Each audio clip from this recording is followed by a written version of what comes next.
बात कर रहे हैं बेटा हम लोग फीमेल रिप्रोडक्टिव सिस्टम की, ठीक है। अभी हम लोगों ने बनाया रिप्रोडक्टिव ऑर्गन, फीमेल का रिप्रोडक्टिव ऑर्गन। ऊपर देखेंगे जो बना रहे हैं एकदम स्टॉप कर दो, समझ लो, बन जाएगा बाद में, ठीक है।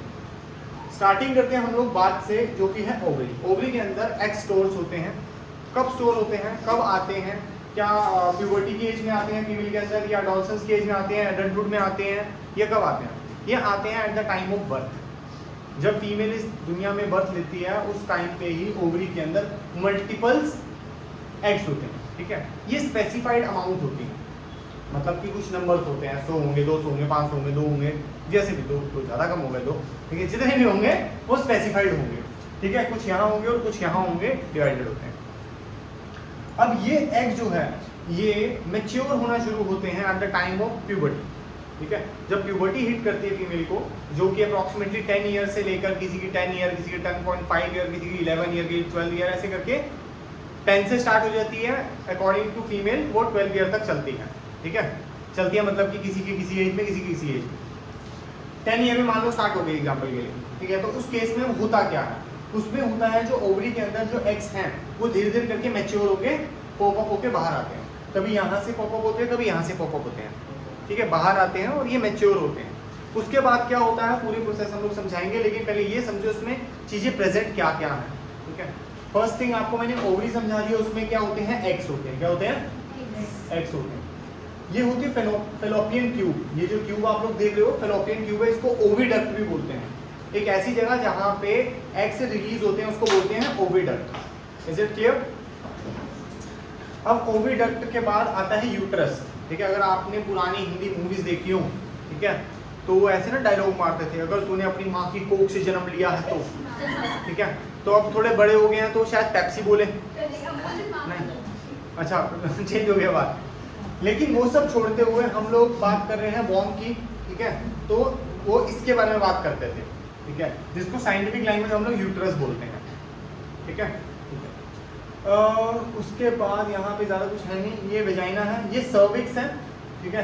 इसका बहुत ज़्यादा वर्किंग हमारे सिलेबस में नहीं है, आपको थोड़ा सा समझा दूंगा इसके बारे में, ठीक है। ये थोड़ा सा मूव करता है, ऊपर नीचे होता है, उसके बारे में हम लोग बात करते हैं, इजीली बात हो जाएगी, ठीक है। आओ आगे। अब आगे क्या होता है इस चैप्टर के अंदर, ध्यान से समझेंगे तो समझ आएगी हम लोगों को। ये सब चीज़ें हैं, ये वर्किंग कैसे होती हैं। मान लेते हैं आज प्यूबर्टी किसी फीमेल को हिट हुई है, हिट मतलब मारी नहीं है किसी को, ठीक है। आज प्यूबर्टी स्टार्ट हुई है फीमेल की, तो इस डेट को हम लोग ले लेते हैं आज 1 जनवरी, ठीक है। अब जब प्यूबर्टी स्टार्ट हुई है तो उस केस में हम लोग क्या करते हैं, तो उस केस में क्या करते हैं, 1 जनवरी को मान लो स्टार्ट हुई है, ठीक है। 1 जनवरी से लेकर 10 जनवरी तक, ठीक है, 1 जनवरी से लेकर 10 जनवरी के बीच बीच में यहाँ पे एक एग रिलीज होगा। बीच बीच में मतलब कि 8 जनवरी को भी हो सकता है, 9 को भी हो सकता है और 10 को भी हो सकता है। 8, 9 और 10 किसी भी एक दिन हो सकता है। क्या रिलीज होगा? एग। ये एग यहाँ रिलीज क्यों हुआ है? सो दैट ये मैच्योर हुआ, मैच्योर होके बाहर आया, और बाहर आने के बाद अगर यहाँ पे इसकी फीमेल रिप्रोडक्टिव ऑर्गन में स्पर्म एंटर करता है तो ये स्पर्म के साथ क्या करेगा, फर्टिलाइज होके एक बेबी फॉर्मेशन करेगा। ये बेबी फॉर्मेशन के लिए आज निकला है, लेकिन क्योंकि फीमेल बहुत छोटी है, ठीक है, तो स्पर्म आने के चांसेस अभी बिल्कुल भी नहीं है। तो स्टार्ट हम लोग बात करते हैं कि ओवरी में से एग रिलीज होने से 10 दिन पहले ही प्यूबर्टी स्टार्ट हुई है एग्जाम्पल के लिए, ठीक है। तो 10 डेज में 10 डेज तक कर क्या रही थी वो, एग बाहर आ जाती आज के आज ही। तो 10 डेज हुआ क्या, 10 डेज हुई इस एग आने की प्रिपरेशन, इस एग आने की प्रिपरेशन। ये प्रिपरेशन कैसी होती है? इट्स जस्ट लाइक कि किसी हमारे मेहमान ने हमें फ़ोन किया और उसने हमें बोला कि मैं आज तुम्हारे घर आऊँगा, ठीक है। हमने बोला अच्छा, मान ले हम बहुत एक्साइटेड है उसके आने से, तो हम लोगों ने घर में जो बढ़िया सी चीज़ें बनी थी हमने पका ली। राजमा बने थे, हमने राजमा बना लिए, जो हमसे चीज़ें बन पाती थी हमने बना ली। उसने बोला 4-5 लोग आएंगे हम लोग, जैसे खानदान में उनके 4-5 लोग होंगे, फैमिली बोलते हैं हिंदी में, जो भी मतलब, ठीक है। तो 4, ठीक है, हाँ हिंदी में हम फैमिली बोलते हैं उसको, ठीक है।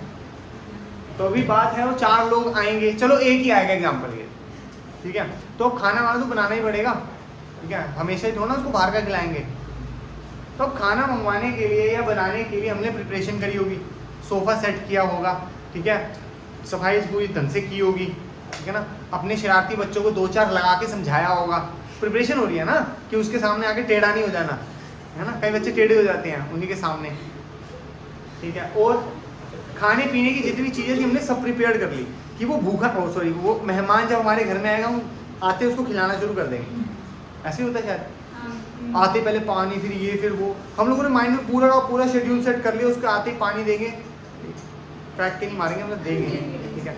सेकंड फिर उसके लिए कुछ और कह रहे 1 घंटे तक आता हूँ, हमने फटाफट तेजी में प्रिपरेशन कर ली, 1 घंटे तक फ़ोन किया, आ रहे हो, कहता नहीं सॉरी वो ना आज ना वो ये वो, परेशान कर दिया यार, 1 घंटे से लगातार प्रिपरेशन कर रहा हूँ, आज मना कर रहा है वो, कह रहा नेक्स्ट मंथ आऊँगा, तब की तब बात करेंगे, आज उसने हमें धोखा दे दिया, ठीक है। तो इसका भी एक मेहमान ने आना था, जो स्पर्म है इसके लिए मेहमान मान लेते हैं, ठीक है, मेहमान ने आना था तो उसके लिए सब प्रिपरेशन हो रही थी। अगर मान लीजिए एग स्पर्म के आने से फर्टिलाइज हो जाता, इसमें जान आ जाती, जान आने के बाद उसको सबसे पहले चीज़ की क्या जरूरत थी, न्यूट्रिशंस कहाँ से मिलते, जो हम लोगों ने तैयारी करी हुई है, तो ये तैयारी के लगे हैं 1 से लेकर 8, 9, 10 दिन जितने भी लग सकते हैं, ठीक है। उस 10 दिन में क्या होगा, इस इनर लाइनिंग ऑफ यूट्रस के अंदर न्यूट्रिशन रिच ब्लड एक्यूमुलेट होगा, फिर से समझो, 1 से लेकर 8 या 10 तारीख तक क्या होगा, यहाँ पे न्यूट्रिशन रिच ब्लड एक्यूमुलेट होगा, जिससे अगर कभी भी यहाँ पे जो स्पर्म है अगर वो एग को फर्टाइल कर देता है तो उस फर्टिलाइजेशन के बाद उसको फटाफट से यहाँ पे इम्प्लांट कर देंगे, सो दैट वो फटाफट से अपने जो भी ब्रेकडाउन्स करने हैं, मियोसिस उसको करना है वो करना शुरू कर दे, मतलब सेल को डिवाइड करके मल्टीपल ऑर्गन्स बनाने के सेल्स का प्रोसेस शुरू कर देंगे। और उसके लिए उसको हाई अमाउंट ऑफ एनर्जी चाहिए होगी, एनर्जी कौन देता है, न्यूट्रिशन देता है, और इस फीमेल की बॉडी के अंदर न्यूट्रिशन देता है ब्लड, आई बात समझ। तो फीमेल बॉडी के अंदर जो ब्लड निकल रहा है वो यहाँ पे निकल के एक्यूमुलेट होकर बैठ गया, ठीक है। अब चल रहा है इंतजार मेहमान आने का, क्या इंतजार है, मेहमान आने का, ठीक है। तो वो मेहमान आने का इंतजार चलेगा 10 जनवरी से लेकर अप्रॉक्सीमेटली 28 या 27 जनवरी तक, ठीक है। इन बिटवीन अगर मेहमान आ जाता है तो हम उसको खिला पिला के मोटा करके भेजेंगे, और अगर वो नहीं आता तो जिसके लिए सारी तैयारियां हुई थी वो सारी इस बॉडी से बाहर फेंक देंगे, आई बात समझ। जो ये तैयारियां हुई थी वो बॉडी से बाहर फेंक देंगे, ये ब्लड जो है स्प्रेड होगा, ठीक है, स्प्रेड होके ये बॉडी से बाहर आ जाएगा। ये इस प्रोसेस को हम लोग बोलते हैं मेंस्ट्रुएशन साइकिल, क्या बोलते हैं, मेंस्ट्रुएशन साइकिल। ये साइकिल जो अभी आप लोगों को बुक में लिखी है वो मैंने पढ़ाई, लेकिन जैसे कि हम लोग सोशल एनिमल्स हैं तो हम लोगों को थोड़ा सा पता होना चाहिए, ठीक है। अगर हम मेल है तो इसका मतलब ये नहीं हमें अपने बारे में पता होना चाहिए, हमें फीमेल के बारे में पता होना चाहिए क्या क्या उसके ऊपर इस समय पे होता है, उसकी बॉडी में क्या क्या चेंजेस होते हैं। ठीक, सबसे बड़ा चेंज कि हार्मोनल चेंज हुआ है, सबसे बड़ा चेंज क्या है, हार्मोनल चेंज हो रहा है, और एवरी मंथ होगा, ये एवरी मंथ ये हार्मोनल चेंज होगा। इस चेंजेस के अंदर ये हार्मोन्स रिलीज होंगे, हार्मोन का पार्ट है ये, ठीक है। इनको एग लाने के लिए, सब लाने के लिए 2 हार्मोन्स रिलीज होते हैं, ऑस्ट्रोजन प्रोजेस्टेरोन नाम के 2 हार्मोन्स, जिसकी वजह से बॉडी के अंदर सारे चेंजेस होते हैं, ठीक है। जब ये स्ट्रेट होने वाला होता है उससे 1-2 दिन पहले क्रैम्पिंग होने के चांसेस होते हैं फीमेल बॉडी में, ठीक है। बॉडी हैवी होने के चांसेस होते हैं, हैवी मतलब वेट बढ़ जाता है, नहीं, उनको फील ज़्यादा होता है कि वेट ज़्यादा हो गया है, ठीक है। बैक के पेन होने के चांसेस होते हैं, क्रैम्प्स बहुत जगह, मल्टीपल जगह पे क्रैम्प आते हैं, ज़्यादातर बैक में क्रैम्प्स आते हैं। और जब ये रिलीज हो जाता है, ठीक है, या रिलीज हो रहा होता है, इसको रिलीज होने में 1 दिन नहीं लगता, ये नहीं है कि सारा सारा एक ही साथ स्प्रेड हो गया, इसको अप्रॉक्सीमेटली 2 से 3 दिन लगते हैं। अगर एक हेल्दी फीमेल है तो 2 से 3 दिन में ये पूरे का पूरा जो स्प्रेड हो रहा है ब्लड, ये ब्लड स्प्रेड होकर खत्म हो जाएगा। इज इट क्लियर और नॉट? तो सर जब ये सब स्प्रेड हो रहा होगा तो बीच में से अंडा आता हुआ दिखेगा, ये मुर्गी का अंडा नहीं है, कितना मोटा सा अंडा दिखेगा, ठीक है। डाउट है, क्या हो गया, डाउट हो सकता है किसी का। तो ये जो एग होगा इसका साइज इतना होता है कि वो ब्लड के साथ निकल जाता है, हमें पता भी नहीं चलता। और यही एग वो एग है जिससे एक पूरा ह्यूमन बॉडी बननी है, ये इतने छोटे एग से। हाँ जी, नॉर्मली एक ही होता है, 1 मंथ में एक ही रिलीज होता है, ठीक है। ऐसा हो सकता है लास्ट मंथ का अगर पड़ा हुआ है तो 2 होंगे, ठीक है। और बस यही होता है, 2 से ज़्यादा तो नहीं होता। बाकी अलग अलग केसेस हैं, उस केस में बेबीज़ 2 से ज़्यादा हो सकते हैं, एक एग से भी 2 बेबीज़ हो सकते हैं, 2 एग से भी 2 बेबी हो सकते हैं, 2 एग से 3 बेबीज़ भी हो सकते हैं, 2 एग से 4 बेबीज़ भी हो सकते हैं। ठीक है, उतना ज़्यादा नहीं जाते, वो ज़्यादा कॉम्प्लिकेटेड हो जाएगा। सबसे ज़्यादा सिंपल बात करें हम लोग तो नॉर्मली एक एग से एक ही बेबी हो सकता है। For that sake we need sperm. Fertilization के लिए किसकी जरूरत है? स्पर्म की। अभी तो स्पर्म है नहीं बॉडी में, तो इंजेक्ट भी नहीं हुआ, तो उसकी वजह से अभी ये सब काम नहीं होगा। अच्छा, जब ये स्ट्रेट हो जाता है उसके बाद सर्विक्स जो है वो अपनी पोजीशन हल्की सी चेंज करती है। सर्विक्स थोड़ा सा ऊपर शिफ्ट हो जाता है, ये नीचे शिफ्ट हो जाता है। ठीक है, जैसे ही ये हैवी हो जाती है, पूरे के पूरे ब्लड भर जाता है, ये थोड़ा सा सर्विक्स नीचे आ जाता है। ठीक है, जिससे जो डॉक्टर्स हैं, जो गायनोज हैं, वो देख के बता देते हैं कि भैया जो स्ट्रेडिंग होने वाली है, जिसके हम लोग मेंस्ट्रुएशन साइकिल बोल रहे हैं, वो साइकिल वापस रिपीट होने में कितने दिन है। क्लियर है? Is there any doubt? ठीक है, ठीक है। अच्छा, देखो थोड़ा आउट ऑफ द टॉपिक बात है, लेकिन कहीं लोगों को ऐसा लगता था, क्या लगता था बता रहा, कहीं लोगों को लगता था कि जो बेबी फॉर्मेशन है इसके अलावा किसी और तरीके से हो सकती है, this is the only way to form a baby. ठीक है, नॉर्मल कांटेक्ट से बेबी फॉर्मेशन नहीं हो सकती। मैंने किसी फीमेल से हाथ मिलाया, ठीक है, उससे बेबी नहीं हो सकता। ठीक है, थोड़ी सी बात करते हैं। ठीक है, मेरे को किसी बच्चा बोलना गलत हो जाएगा। ठीक है, नहीं, थोड़ा सा समझना पड़ेगा, ऐसा नहीं है। अगर मैंने किसी फीमेल को किस किया तो उससे बेबी नहीं हो सकता, उससे बेबी नहीं हो सकता। ठीक है, द थिंग इज, जब तक स्पर्म एंटर नहीं करता, और स्पर्म एंटर करने के बाद वहाँ पे एग नहीं होता, और जब तक एग फर्टिलाइज नहीं होता, और फर्टिलाइज होने के बाद यहाँ पे आके बड़ा नहीं होता, उसके अंदर फर्टिलाइजेशन नहीं होती, तब तक बेबी फॉर्मेशन नहीं होती। मुझे लगता है कहीं बच्चों को शायद ऐसा लगता था कि सेक्सुअल कॉन्टैक्ट के अलावा भी कुछ कॉन्टैक्ट से बेबी फॉर्मेशन हो सकता है। आजकल के बच्चे थोड़े स्मार्ट हैं हमारे, क्योंकि मुझे थोड़ा साल हो गया पढ़ाते हुए, तो कई बच्चे ऐसे डाउट्स पूछते थे, आजकल ज़्यादा स्मार्ट है। IVF इज डिफरेंट, मतलब इसके अंदर क्या है, IVF के अंदर डिफरेंट केसेस हैं। जैसे मान लीजिए जो फीमेल है उसकी एज ज़्यादा है, बेस्ट एज जो कह सकते हैं बेबी फॉर्मेशन की है एक फीमेल के लिए, दैट इज फ्रॉम 21 to 30। ठीक है, तो ये 7-8 ईयर्स ऐसे हैं जिसमें एक बेबी अच्छा फॉर्म हो सकता है एक फीमेल की बॉडी से। ठीक है, और ज़्यादा अच्छा एज है। सेम एज मेल के भी है, लिए भी है। ठीक है, जो स्पर्म काउंट्स है एज के साथ वो बूढ़ा होना शुरू हो जाता है, जैसे मेल, वैसे ही स्पर्म काउंट्स के ऊपर थोड़ा थोड़ा इफेक्ट्स पड़ना शुरू हो जाता है। ठीक है, स्पर्म की जो क्वालिटी है उसके ऊपर भी इफेक्ट पड़ना शुरू होता है। अगर ऐसा सब कुछ केसेस हैं, only then they go for IVF, in vitro fertilization, that is IVF। ठीक है, उस केस में क्या होता है, मान लें किसी फीमेल के जो एग्स हैं वो अच्छे नहीं है, तो एग इम्प्लांट करते हैं बॉडी के अंदर। कोई मेल है उसके स्पर्म अच्छे नहीं है, तो वो किसी डोनर स्पर्म यूज़ करते हैं। ठीक है, क्योंकि बॉडी, जो फीमेल की बॉडी है ना, उसके अंदर ऐसी चीज़ें हैं जो स्पर्म को मारने लगी रहती हैं। वो सोचती है कोई दूर से कोई और बंदा आ गया, उसके ऊपर बहुत सारे अटैक्स होते हैं, उनको रोकने की कोशिश करी जाती है, बहुत बैरिकेड्स लगते हैं फीमेल बॉडी के अंदर। तो वो बैरिकेड्स की वजह से अगर स्पर्म की क्वालिटी अच्छी नहीं होगी, उसकी क्वांटिटी अच्छी नहीं होगी, तो वो बैरियर्स उसको रोक लेंगे, तो बेबी फॉर्मेशन नहीं होता। ठीक है, और कह सकते हैं जब एग है बॉडी में तभी अगर स्पर्म एंटर हो तभी ऑब्वियसली बेबी होगा। एग है नहीं और स्पर्म एंटर करके घूम फिर के बाहर आ गया तो कोई फायदा नहीं है। तो मतलब फर्स्ट 8 डेज या 9 डेज तक, ठीक है, एग प्रेजेंट नहीं होता। तो अगर इन डेज के अंदर अगर स्पर्म एंटर करता है तो बेबी फॉर्मेशन होने के चांसेस कम होते हैं। मैंने मना नहीं किया, कम होते हैं। आई बात समझ? क्योंकि कभी कभी स्पर्म रह जाता है बॉडी के अंदर, तो बाद में आने से वो फर्टिलाइज हो गया तो वो अलग बात है। वैसे चांसेस कम होते हैं।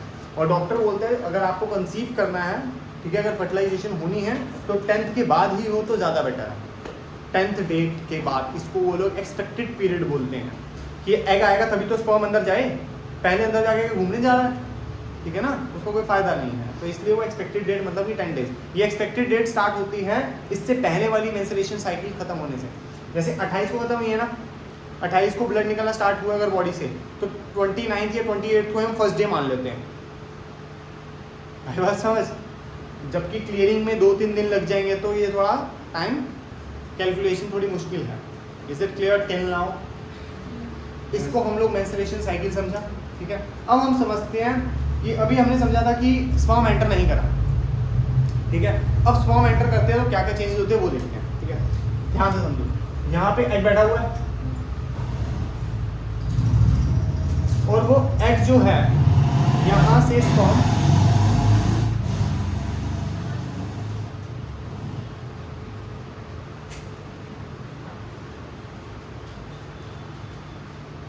एक समय में मिलियंस ऑफ स्पर्म्स ट्रेवल करते हैं। अब बोलोगे सर ये स्पर्म इधर क्या करने जा रहा है, उसको क्या पता एग इधर है इधर है, तो खूब जोर से भाग रहा था कि कहीं तो मिलेगी। मैक्सिमम चांस एक ही शिकार होता जाते, लेकिन दोनों जगह है, उसका मुझे वो नहीं है। कहने उसको नहीं पता ना, उसको पता है कि स्विम करके जाना है बस, ठीक है, जहाँ जगह मिली वहाँ चला जाना है। तो अब इसके साथ फर्टिलाइजेशन हुई। फर्टिलाइजेशन थोड़ा सा मैं आपको एनलार्ज करके दिखाता हूँ, होता कैसे है। देखो ये स्पर्म है, ये स्पर्म की टेल है, ये स्विमिंग के लिए आई थी, स्विमिंग के लिए ज़्यादा यूज होती है ये टेल, ठीक है। ये हेड है, हेड के बीच में न्यूक्लियस होता है। मेन कहानी न्यूक्लियस की है, मेन कहानी किसकी है? न्यूक्लियस की, क्योंकि न्यूक्लियस के अंदर ही सारी इंफॉर्मेशन है मेल की, और इस एग के अंदर ही सारी इंफॉर्मेशन है फीमेल। सर कैसी इंफॉर्मेशन? फीमेल की 99.99% सारी इंफॉर्मेशन है। नहीं उसके राज की बात नहीं कर रहा कि उसके फोन में जो मैसेज है उसकी बात नहीं कर रहा है, ठीक है। उसकी बॉडी के पार्ट्स की, उसकी मेंटल स्टेबिलिटी की, उसकी बॉडी की, उसकी बॉडी पार्ट्स की, हेयर कलर की, बॉडी टोन की, हेयर ग्रोथ की, आई कलर की, आईलैशेस की, आईब्रो की, लिप्स की, नोज की, ईयर्स की, ईयर लूप्स की, नेक की, चिन की, लिप्स की, ऐसे सब फीमेल के पास और मेल के पास स्पर्म के अंदर ये सारी इंफॉर्मेशन है, ठीक है। अब होता क्या है, ये दोनों इंफॉर्मेशन फ्यूज होती हैं। इस प्रोसेस को हम लोग बोलते हैं फर्टिलाइजेशन। इस प्रोसेस को क्या बोलते हैं? फर्टिलाइजेशन। अब फर्टिलाइजेशन जिस केस में होता क्या है, एग के अंदर ही ये स्पर्म का न्यूक्लियस चला जाता है, ठीक है। जिस सेकंड में ये दोनों न्यूक्लियस फ्यूज होते हैं, ठीक है, उसके बाद होती है बहुत ज्यादा तेज डिवीजन ऑफ दिस सेल। उसके बाद क्या होगा? Division of this cell. इन दो सेल्स की सबसे खास बात मैं अभी 2 मिनट में आपको बताऊंगा, ठीक है। सबसे खास बात जो बॉडी के किसी सेल में नहीं है, इंफॉर्मेशन मेरी हर बॉडी सेल में। अगर मेरी स्किन भी निकाल ली जाए तो स्किन के अंदर, स्किन का सेल भी निकाल लिया जाए, स्किन के सेल में भी मेरी पूरी बॉडी की सारी इंफॉर्मेशन है। आपके पास कंप्यूटर होना चाहिए उसको एनकोड करने, डिकोड करने के लिए, और ऐसा कंप्यूटर अभी तक बना नहीं। बस अगर इन केस बन गया तो वो डिकोड कर लेगा कि क्या इंफॉर्मेशन है। जैसे कहीं डीएनए स्पेशलिस्ट होते हैं तो वो डीएनए को देख के उसकी बॉडी स्ट्रक्चर बताने की कोशिश करते हैं, नहीं करते मुझे नहीं पता, मूवीज में मैंने भी देखा, ठीक है। तो मुझे अभी तक तो इतनी ज़्यादा एडवांसमेंट नहीं पता कि है भी या नहीं, ठीक है। लेकिन डीएनए को स्टडी करते हैं लोग, बता सकते हैं कि ये इसका बेटा है या नहीं है, ठीक है, ये इसकी बेटी है या नहीं है। डीएनए स्टडी होती है, वो ये 10-20 रुपये की चीज़ नहीं है, 1000-2000 रुपये में नहीं होती, ठीक है। बोलते हैं डीएनए टेस्ट करा लो, हाँ ये नुक्कड़ में बैठा हुआ साइंटिस्ट करेगा, जो केमिस्ट बैठा हुआ, ठीक है। डीएनए टेस्ट मतलब कि आसान चीज़ नहीं है कि मुंह उठाया बोला जो कर लो डीएनए टेस्ट, ठीक है जी। तो डीएनए टेस्ट होता है, बहुत डिटेल स्टडी होती है, उसको आराम से बैठ के करेगा, वो पैसे भी अच्छे खासे चार्ज करेगा। हाँ अगर बात है 2-3 हज़ार करोड़ की तो ऑब्वियसली करवाई लेंगे, उतना महंगा थोड़ा होगा। चलो अब बात है, जैसे ये फर्टिलाइजेशन हुआ, फर्टिलाइजेशन के बाद होता है इसमें मियोसिस। मियोसिस एक ऐसा प्रोसेस है जो हम लोगों ने 9th में पढ़ा था माइटोसिस के साथ। Meiosis, mitosis. मियोसिस क्या होता है? जिसके अंदर न्यू ऑर्गेनिज्म बनेगा एक सेल से, जिसके अंदर मल्टीपल डिवीजन होगी एक ही सेल की। इस सेल की मल्टीपल डिवीजन होगी, बहुत सारे सेल्स बनेंगे इस अकेले सेल से।